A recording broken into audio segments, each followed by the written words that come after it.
Olá, meninos! Nossa aula de hoje vai ser um pouquinho diferente, porque o objetivo dessa aula é outro. Essa aula tem um objetivo apenas de revisão de conteúdos. Estarei trabalhando hoje os principais pontos dos conteúdos trabalhados nos meses de agosto, setembro e outubro. Então, vou tentar ser o mais objetivo possível, mais sucinta, para que a gente tenha uma aula mais resumida, apenas realmente com aqueles assuntos de maior importância. Nessa aula, vamos então envolver conteúdos relacionados à genética, mais precisamente a parte das heranças sexuais e uma parte da ecologia, que foi trabalhada aí nos últimos vídeos no mês de outubro, certo? Então, começando pela herança do sexo na espécie humana. No ser humano, o indivíduo do sexo masculino terá em seu genótipo 44 cromossomos autossomos, mais 2 cromossomos sexuais chamados de X e Y, enquanto o indivíduo do sexo feminino terá 44 cromossomos autossomos mais 2 cromossomos sexuais X, sendo que um dos cromossomos X se torna inativo e é chamado de cromatina sexual ou corpúsculo de Barr. Ou seja, as características do sexo feminino só existem graças à ausência do cromossomo Y. Esses cromossomos X e Y no indivíduo masculino, apesar de formarem um par, não são cromossomos totalmente homólogos, como mostra a figura aqui ao lado. O cromossomo X é maior que o cromossomo Y e eles ainda têm formas diferentes. Isso faz com que eles apresentem uma região homóloga e uma região não homóloga entre si. Os genes que se localizam no cromossomo X, mais especificamente na região não homóloga do cromossomo X, provocam o que a gente chama de herança ligada ao sexo ou herança ligada ao X. Os principais exemplos desse tipo de herança são o daltonismo e a hemofilia. Tanto o daltonismo quanto a hemofilia são causados por genes recessivos ligados ao cromossomo X. Normalmente, genes recessivos só se manifestam em homozigose, ou seja, em dose dupla. E isso também vai acontecer aqui para o indivíduo do sexo feminino, para a mulher. A mulher só será daltônica ou só será hemofílica quando ela apresentar 2 genes recessivos ligados ao cromossomo X. Então, a mulher, ela só será daltônica se ela tiver um genótipo XDzinho, XDzinho, e ela só será hemofílica se ela tiver um genótipo XHzinho, XHzinho. Caso essa mulher tenha pelo menos um gene dominante, então, para o daltonismo, se ela for XDzão, XDzinho, ou para a hemofilia, se ela for XHzão, XHzinho, essa mulher será normal, não terá a doença, mas ela será portadora do gene para a doença, ou seja, essa mulher pode transmitir o gene causador do daltonismo ou da hemofilia para os seus filhos, principalmente indivíduos do sexo masculino. Por quê? Porque o homem não tem 2 cromossomos X. Se ele não tem 2 cromossomos X, é impossível ele apresentar homozigose em relação a esses genes. Então, toda vez que o homem tiver pelo menos um gene para essas heranças, ele terá a doença. Então, o homem, para ser daltônico, basta que ele tenha um cromossomo XDzinho juntamente com o Y. E para ser hemofílico, um cromossomo XHzinho junto com o Y. Ele só será normal, não terá essas características, se ele apresentar genótipo XDzão Y ou XHzão Y. Já os genes localizados na região não homóloga do cromossomo Y provocam a herança chamada de herança restrita ao sexo ou herança ligada ao Y ou ainda herança holândrica. Esses genes normalmente estão relacionados com o desenvolvimento das gônadas, com o desenvolvimento dos testículos. Então, qualquer alteração genética que ocorra nessa região pode fazer com que o indivíduo não desenvolva os testículos da maneira adequada. Lembrando que os testículos não só definem fisicamente as características masculinas, como também têm um importante papel na produção da testosterona, que é um hormônio masculino de grande importância. Então, alterações, mutações, por exemplo, que ocorrem nesses genes ligados ao Y, podem influenciar, inclusive, nas definições sexuais, né, de gênero hoje em dia, porque esse indivíduo pode não desenvolver testículos, certo?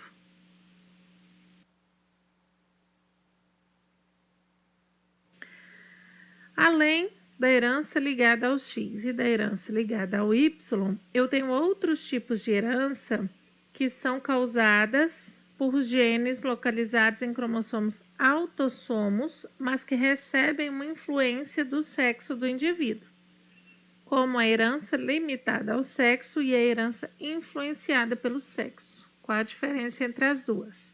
A herança limitada ao sexo é aquela que só se manifesta em um sexo, em indivíduos de um único sexo. Como exemplo, eu tenho a hipertricose auricular, que só se manifesta no sexo masculino. A hipertricose auricular é aquela característica de pelos nas orelhas, da presença de pelos longos nas orelhas. Já a herança que é influenciada pelo sexo, ela pode aparecer nos dois sexos, mas é mais comum em um deles, como é o caso da calvície. A calvície é mais comum em indivíduos do sexo masculino. Isso não quer dizer que não existem mulheres calvas. Existem, só que é mais raro. Por quê? A calvície é determinada por um gene dominante. Nos homens, basta que exista a presença de um gene dominante para a calvície aparecer. Então, os homens podem ser heterozigotos ou homozigotos dominantes para que eles sejam calvos, enquanto as mulheres só serão calvas se esse gene, mesmo sendo dominante, aparecer em dose dupla. Além desses diversos tipos de herança, existem ainda algumas alterações nos cromossomos sexuais que vão influenciar aí na vida dos indivíduos, né? As mais comuns são a síndrome de Turner e a síndrome de Klinefelter. A síndrome de Turner é uma alteração que afeta mulheres que possuem um cromossomo a menos. Elas possuem 44 cromossomos autossomos e um único cromossomo X. Elas não possuem a cromatina sexual ou corpúsculo de Barr. E é a ausência dessa cromatina sexual, a ausência de um cromossomo, que provoca todas as características da síndrome de Turner, né? O retardo mental, pescoço alado, os ovários e úteros pouco desenvolvidos, uma baixa estatura e várias outras características próprias da síndrome de Turner.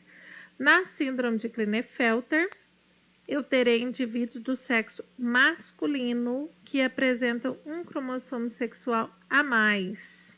Eles possuem 44 cromossomos autossomos e 2 cromossomos X e 1 Y. Então, eles têm 3 cromossomos sexuais ao invés de 2.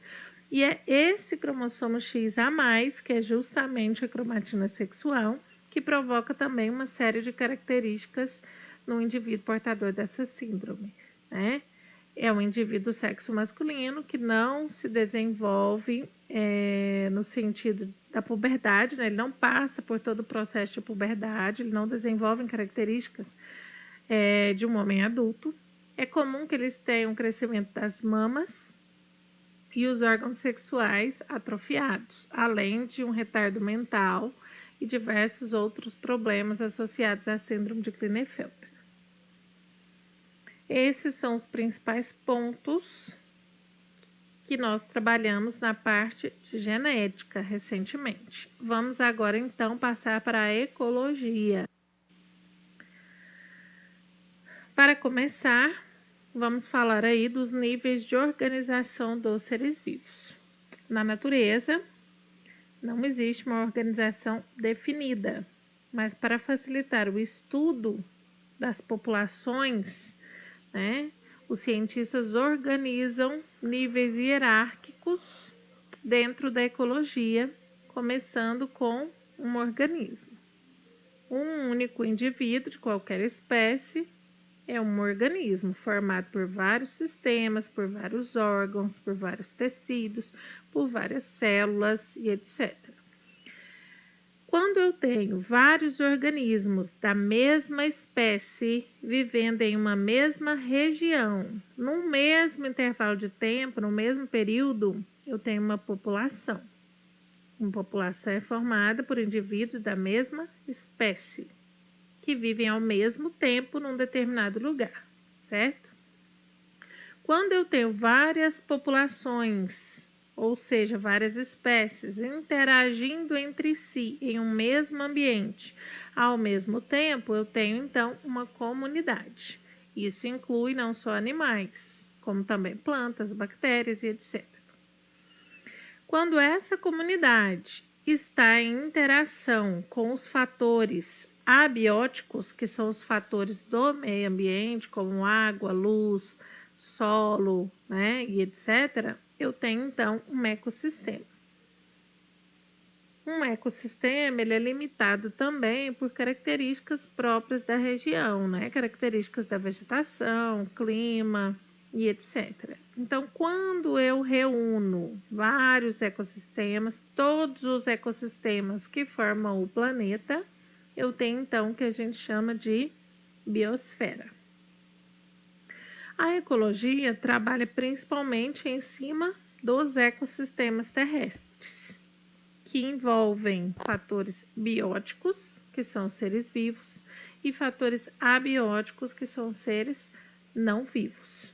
Em um ecossistema, a comunidade sobrevive interagindo entre si. Os organismos têm relações uns com os outros. Entre essas relações estão as relações alimentares. Nos ecossistemas, todos os seres vivos se alimentam de alguma maneira e, desse modo, constituem as chamadas cadeias alimentares. Uma cadeia alimentar é uma sequência de organismos onde um serve de alimento para o outro. Então, aqui na imagem, eu tenho a representação de uma cadeia alimentar, onde uma planta serve de alimento para um rato, o rato serve de alimento para a cobra serve de alimento para a águia, não sei se é uma águia, se é um gavião, essa figura aí, acho que é uma águia. Aqui eu tenho uma cadeia alimentar. Toda a cadeia alimentar, sem exceção, se inicia com um organismo autótrofo, um organismo que consegue produzir o seu próprio alimento, e por isso ele é chamado de produtor. Não existe cadeia alimentar que não comece com um produtor. Todas têm que começar com um produtor. Quem vão ser os produtores? As plantas e as algas, somente. O organismo que é herbívoro, ou seja, que se alimenta das plantas, é chamado de consumidor primário. O que se alimenta do consumidor primário é chamado de consumidor secundário. E o que se alimenta do consumidor secundário é chamado de consumidor terciário. Quando eu tenho várias cadeias alimentares que se entrelaçam, eu tenho, então, uma teia alimentar. Na ilustração, eu tenho aí, observe, várias cadeias alimentares diferentes. Eu tenho vários organismos herbívoros, vários consumidores secundários. Então, eu tenho várias cadeias misturadas, por isso eu tenho uma teia alimentar. Nas cadeias alimentares, ocorre a passagem, a transmissão de matéria e de energia. A matéria realiza um percurso que a gente diz que é um percurso cíclico ao longo das cadeias alimentares. Por que que é um percurso cíclico? A matéria é produzida pelos produtores, as plantas. Quando elas realizam a fotossíntese, elas produzem glicose. Essa glicose, parte dela é transformada em energia para que a planta se mantenha viva, em funcionamento, e parte é transformada em matéria, que vai ali formar o corpo da planta, as flores, os frutos e etc. Essa matéria é ingerida pelos consumidores e vai sendo transmitida ao longo da cadeia alimentar. Parte dela é perdida ao longo da cadeia alimentar, formando fezes, urina, uma folha que cai e etc. Mas essa parte não fica perdida na natureza. Por quê? Os decompositores vão agir sobre essa matéria que foi perdida, fazendo com que essa matéria volte ao solo e seja reaproveitada pela planta. Da mesma forma que vai acontecer quando os organismos morrem. Serão decompostos e a matéria vai retornar para o solo para uma outra planta reaproveitar. Então, isso forma um ciclo. Começa na planta e termina na planta. Já a energia, não. A energia, ela tem um fluxo decrescente e unidirecional, ou seja, ela vai sendo reduzida a cada novo indivíduo da cadeia alimentar. Por quê? A energia é aproveitada inicialmente pelos produtores, pelas plantas. Elas absorvem energia solar e também transformam glicose em energia no seu metabolismo, no processo de respiração celular.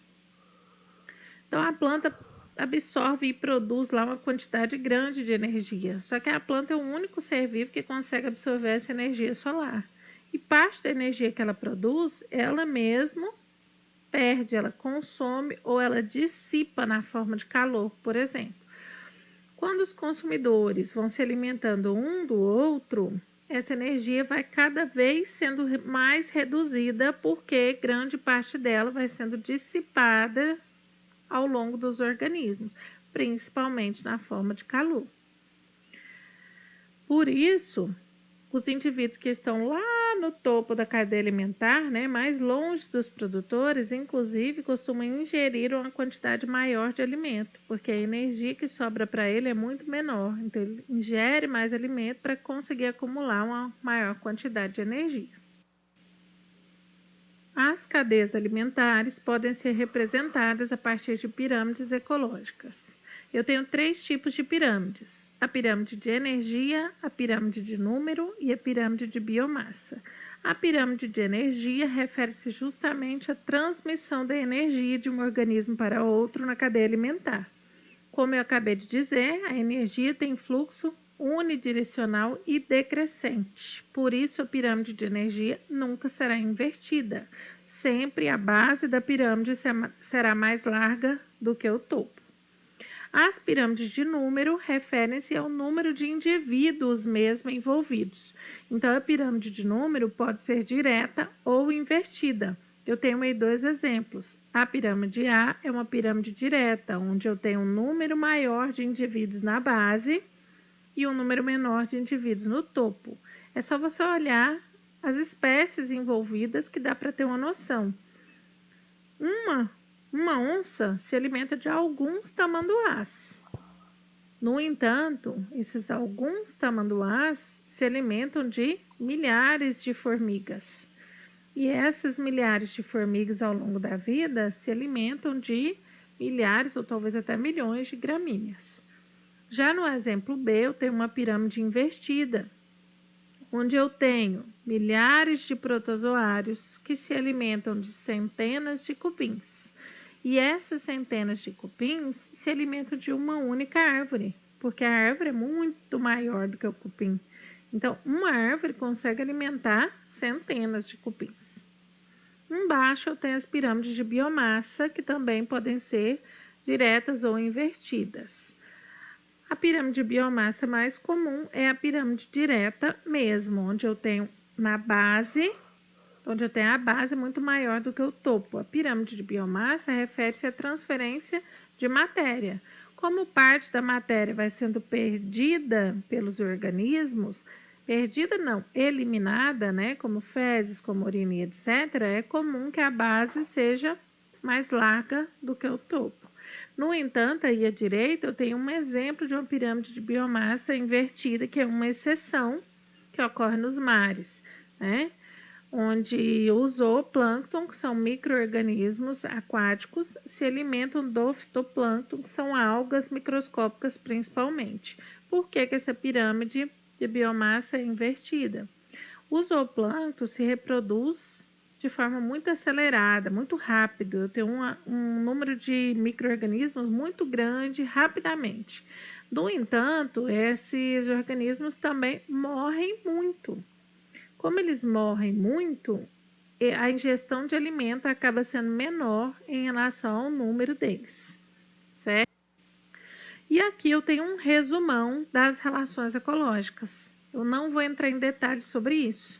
Já coloquei aqui esse mapa mental que resume tudo para que você faça um print aí da tela e depois leia cada um desses conceitos detalhadamente.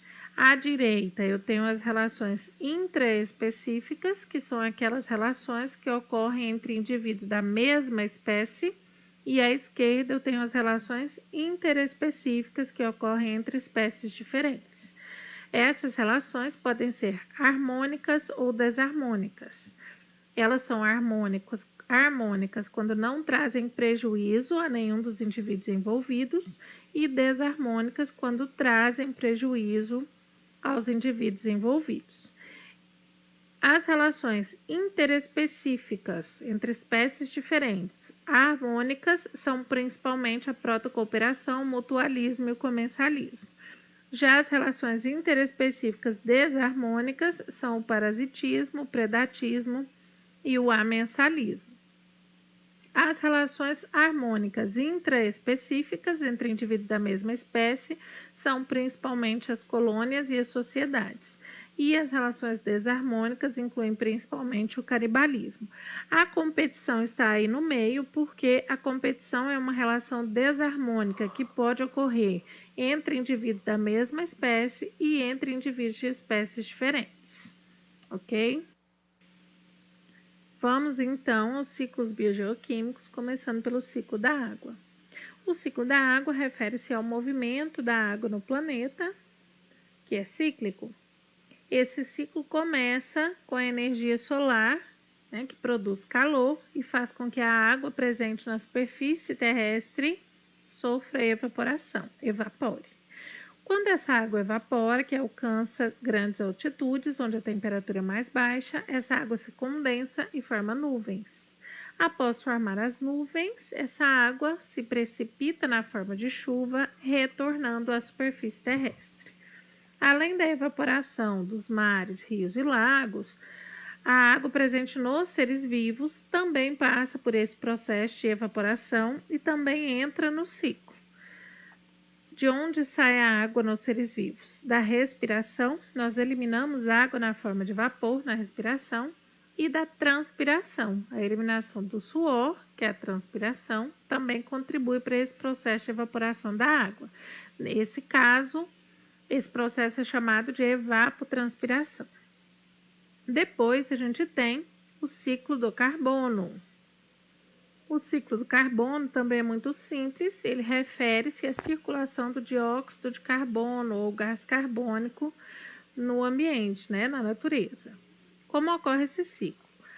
Os organismos produtores, que são as plantas e as algas, retiram o dióxido de carbono da atmosfera através da fotossíntese. Elas promovem a absorção desse gás carbônico. Após a retirada desse gás carbônico da atmosfera, esse gás carbônico passa então a fazer parte das substâncias que constituem o organismo das plantas. E essas substâncias são transferidas ao longo das cadeias alimentares para os organismos herbívoros e carnívoros. Esses organismos, sejam eles os produtores, os herbívoros ou os carnívoros, todos aqueles envolvidos na cadeia alimentar, devolvem o dióxido de carbono para a atmosfera, principalmente pela respiração e pela decomposição de detritos ou mesmo de cadáveres. Além disso, entra aí também a ação do homem, liberando dióxido de carbono na atmosfera através principalmente da queima de combustíveis. Outro ciclo muito comum é o ciclo do nitrogênio.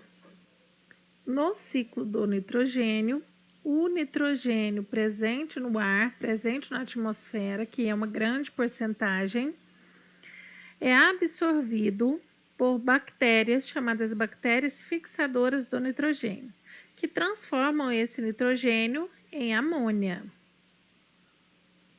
Entre as bactérias fixadoras de nitrogênio se destacam as bactérias do gênero Rhizobium, que normalmente estão associadas a raízes de plantas leguminosas, como feijão, como a soja.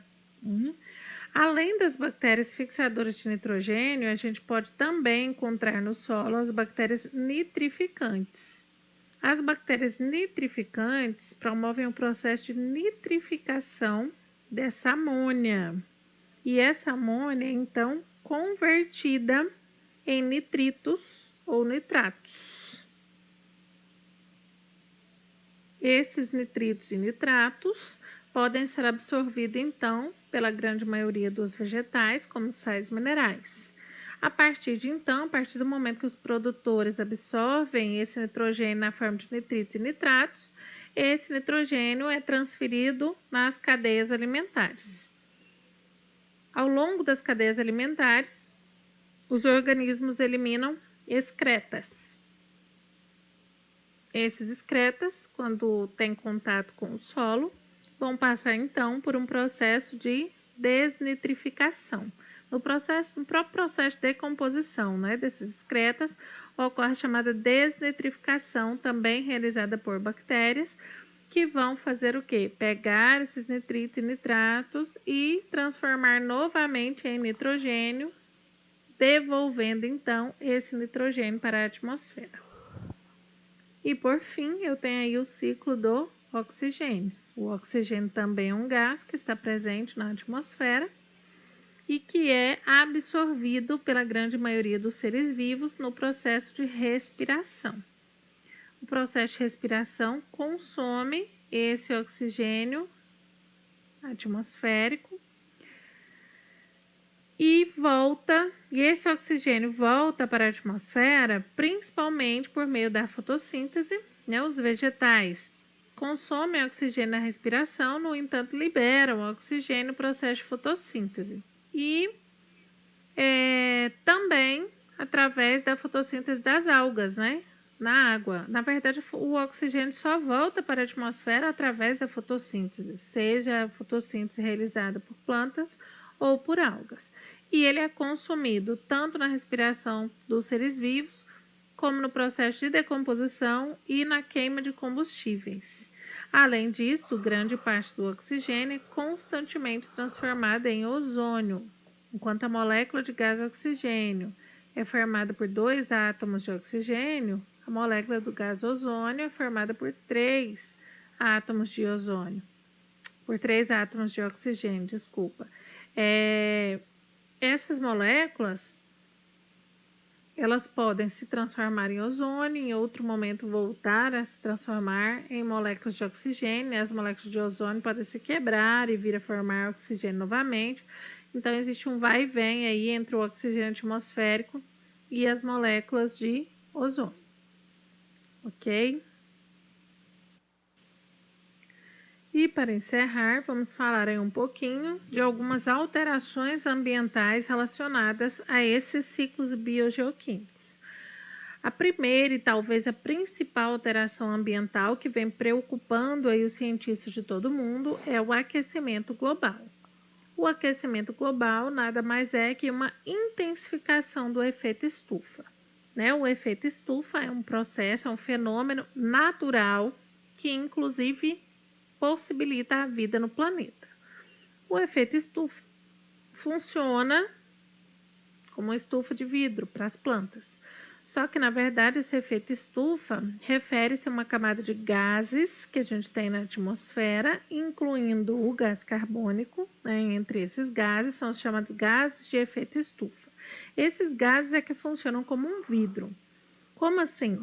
O calor, a radiação solar entra na atmosfera terrestre, passa por esses gases E essa radiação ela é refletida pela superfície terrestre. Quando ela é refletida, parte desse calor escapa para o espaço novamente. Então, o planeta Terra é aquecido porque parte desse calor é absorvido, mas ele é aquecido em temperaturas suportáveis que mantêm as condições de vida, porque parte desse calor é perdido novamente para o espaço. Com o aumento da emissão de gases de efeito estufa, entre esse aumento de gases, o grande vilão é o dióxido de carbono, que é liberado pela combustão, né, pela queima dos combustíveis fósseis. O aumento dessa quantidade de gases faz com que o calor fique preso na atmosfera. O calor que deveria, após ser refletido, escapar para o espaço, fica preso na atmosfera e as temperaturas vão aumentando, porque cada vez entra mais radiação solar e essa radiação solar não se dissipa como deveria, ela vai ficando retida na atmosfera terrestre, provocando então um aumento da temperatura. Esse aquecimento global é preocupante, principalmente por provocar o derretimento das calotas polares. Esse derretimento aumenta o nível dos oceanos em grande escala e a previsão é que isso possa ocorrer até que grandes continentes, né, possam se tornar submersos. Então, é uma grande preocupação, além, é claro, do próprio aumento da temperatura em si, que não é benéfico para os seres. Outra alteração ambiental que preocupa e que inclusive contribui para o aumento do efeito estufa é a destruição da camada de ozônio. Falei agorinha como se forma o ozônio na atmosfera. Essa camada de ozônio funciona como um escudo contra os raios ultravioleta do Sol. No entanto, alguns gases conseguem destruir as moléculas de ozônio da atmosfera, principalmente os chamados clorofluorcarbonos, mais conhecidos como CFCs. Esses gases são encontrados principalmente em sprays aerosóis, esses sprays tipo tinta de cabelo em spray, tinta de artesanato em spray, os CFCs são muito utilizados nesses aerossóis. Também já foi muito utilizado em geladeiras, hoje ele já foi substituído em gases refrigerantes, em extintores, em alguns pesticidas, existem esses CFCs que destroem a camada de ozônio. Com a destruição da camada de ozônio, uma radiação ultravioleta que passa pela atmosfera e chega até a superfície terrestre é muito maior. Essa radiação ultravioleta é extremamente prejudicial aos seres vivos, provocando, por exemplo, mutações em células da pele que causam câncer de pele, além de contribuir com o aumento da temperatura, já que uma quantidade maior de radiação acaba ficando presa na atmosfera. Outra alteração ambiental que tem sido cada vez mais comum é a chuva ácida. A chuva ácida ela é provocada principalmente pela alta concentração de alguns gases, como o dióxido de enxofre, o dióxido de nitrogênio e o dióxido de carbono na atmosfera. A maior parte desses gases é liberado na queima dos combustíveis fósseis e nas indústrias. A alta concentração desses gases na atmosfera faz com que formem-se substâncias ácidas no momento de formação das nuvens. A reação química que ocorre entre esses ácidos e a água forma uma substância ácida. Por exemplo, dióxido de enxofre, quando entra em contato com a água, tem uma reação química que forma o ácido sulfúrico. Se esse ácido sulfúrico se forma nas nuvens, quando essas nuvens caem na forma de chuva, essa água que se precipita será ácida e pode trazer diversos prejuízos, inclusive destruição de vegetação, maior acidez do solo, destruição de bens como automóveis, prédios e etc. E para encerrar, é importante que a gente fale um pouquinho também sobre a inversão térmica. A inversão térmica é um fenômeno natural que pode ocorrer em qualquer parte do planeta. A inversão térmica corresponde à inversão das camadas atmosféricas, de forma que o ar frio permaneça em baixas altitudes e o ar quente nas camadas mais elevadas, o que não é o normal. O normal é que o ar quente, que fica próximo à superfície, se torne mais leve, menos denso e suba, e o ar frio das camadas superiores desça, substituindo esse ar que subiu. O comum é que ocorra esse rodízio, né, entre o ar quente e o ar frio na atmosfera. A inversão térmica é comum no inverno e é justamente essa inversão das camadas de ar. O ar frio fica preso próximo à superfície terrestre, né, ele não se aquece e por isso não sobe como seria o normal.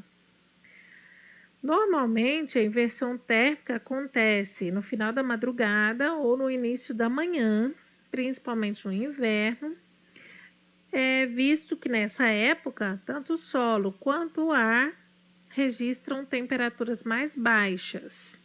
Isso faz com que o ar frio não consiga subir, né? Ele fica preso nas camadas baixas da atmosfera. Por quê? Porque forma-se uma camada de ar quente logo acima desse ar frio. Então, ocorre aí essa circulação do ar que normalmente ocorre né? Esse ar fica estagnado, estabilizado ali próximo à superfície. Qual que é o problema da inversão térmica? O problema da inversão térmica é que, como o ar não circula, todos os poluentes se acumulam próximo à superfície terrestre. Esses poluentes se acumulando, isso prejudica os seres vivos de um modo geral, né? É muito comum, por exemplo, no inverno, as doenças respiratórias decorrentes dessa maior concentração dos poluentes próximo ao solo. Isso é muito comum, a inversão térmica é muito comum em grandes cidades, como São Paulo, por exemplo. Então, nós vamos ficar por aqui. Apesar da intenção ter sido fazer um vídeo rápido, acabou que ele não ficou tão rápido assim, né? Mas eu resumi 3 vídeos em um único aqui, tá? Então, estudem, revisem para a realização da avaliação. Até mais.